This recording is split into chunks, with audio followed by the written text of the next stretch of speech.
19 seconds after responding to a report of shots fired, the officer encountered 13-year-old Adam Toledo. Hey, stop it! Stop it! That single gunshot to the chest was fatal. Stay with us, buddy. Stay with us. Another camera angle appears to show Toledo put his hands behind a fence before turning towards the officer. Police released this image, which they say shows the teen was carrying a gun. A weapon can be seen on the ground in body camera footage. The family lawyer says the teen's hands were up and empty when he was shot. That child was given a directive. He complied.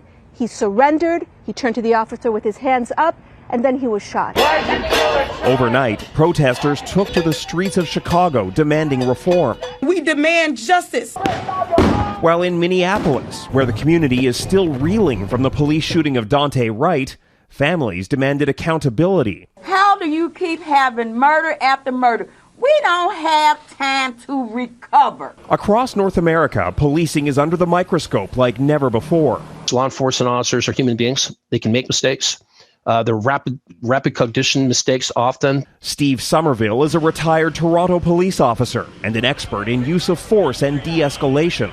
He agrees there's room for change that will save lives. It's an extremely difficult profession, one that I think we need to look at training to perhaps define an officer's role in attending these calls. In Washington, there are calls for Congress to pass the George Floyd Act to better track officer misconduct and mandate improved training around racial bias. That can put in place long overdue reforms that are necessary. None of that will change the horror that so many families have gone through, nor will it repair generations of mistrust between police and so many of the communities they serve.